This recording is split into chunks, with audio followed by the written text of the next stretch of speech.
Hi, welcome to the Running Channel. I'm Kate, and today, along with Anna and Rick, we're going to be talking you through some running etiquette. Basically, these are the unwritten rules of running. So if you don't know what they are, maybe you ought to watch just to check, you know, that you're not that person. Don't worry, we've got you back.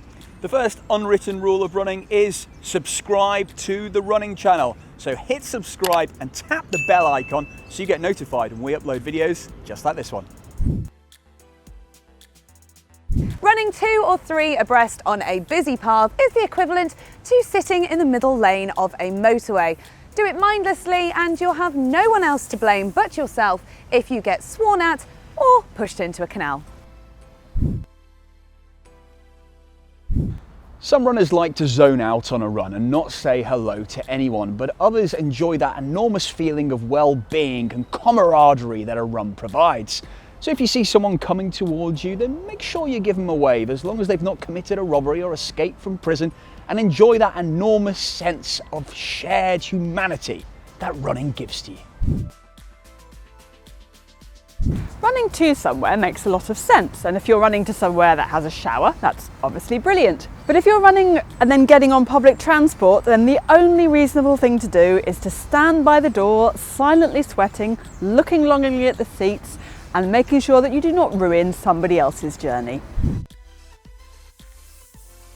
When running on paths or pavement, stay on the left and pass to the right. Bear in mind, we're in the UK here, so you might need to adapt that a little bit. But if you're a trail with no room to pass another runner, wait to the right moment to ask and slip by.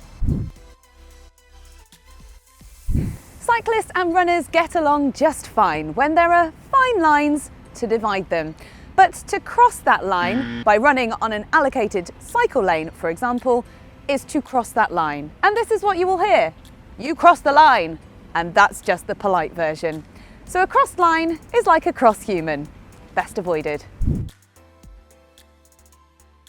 The regular way to run around a track is anti-clockwise. Use the inner lanes for when you're doing your efforts, and when you're doing your gentle warm-up and your cool-down, you can use the outer lanes. And sometimes you might want to do those in the opposite direction, i.e. clockwise. If someone suddenly walks in front of you in lane 1, it's absolutely fine to yell track at them.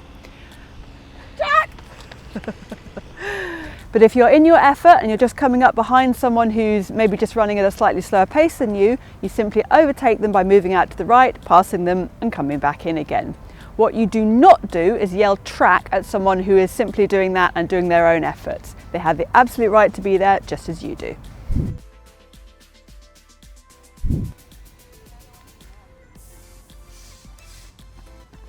It's not big and it's not clever, but sometimes when you're out on a run, you need to clear your nose, free that phlegm with the widely accepted technique among runners of the SNOT rocket. But before you do that, just have a little look around, check there's no one else watching.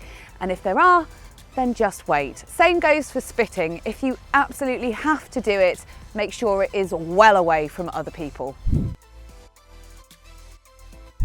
There will be some runners with all the latest kit, top brand leggings and the latest model of trainers, while there'll be others who run in slightly scruffy, a toned down affair. But do not judge these runners. We run in what we are comfortable in, whatever fits best.